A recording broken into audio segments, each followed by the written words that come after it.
नमस्ते, सुप्रभात। आज 3 नवंबर का भाग्योदय फाउंडेशन की युग ऋषि विचार श्रृंखला के 1769वें 1769 चरण में आपका अभिनंदन।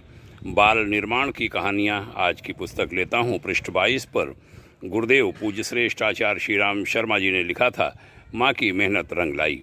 कहा था, अनु की माँ को गूंगे बहरों से संबंधित जानकारियाँ और साहित्य जहाँ भी मिलता प्राप्त करती। वह बच्चे को सही प्रशिक्षण मिल पाए, इसलिए गूंगे बहरों की संस्थाओं से भी निरंतर संपर्क बनाए रहती। लगन और परिश्रम कभी व्यर्थ नहीं जाया करते। कुछ ही समय में उनके सत्परिणाम दिखलाई देने लगे। बच्चे अनु में बोलने और सुनने की शक्ति नहीं थी, लेकिन उसकी बुद्धि बड़ी तीव्र थी। माँ की बात को वह बहुत जल्दी समझ लेता था। 3 वर्ष का होते होते वह माता पिता के इशारे समझने लगा और इशारों से ही उन्हें अपनी बात समझाने लगा। घर में दौड़ते भागते, छोटी छोटी शरारतें और बाल सुलभ क्रीड़ाएं करते प्यारे से बच्चे को देखकर माता पिता प्रसन्न होते। उन तीनों के बीच में संकेत की भाषा का विकास हो गया था, जिसे तीनों ही अच्छी तरह समझ लेते थे। अब भाषा का व्यवधान भावों के आदान प्रदान में बाधक नहीं था। अनु की माँ उससे शब्द बुलवाने का प्रयास करती रहती थी। धीरे धीरे बच्चा कुछ शब्द भी बोलने लगा, पर उसके शब्द अस्पष्ट से होते थे, जिन्हें घर वाले ही समझ सकते थे।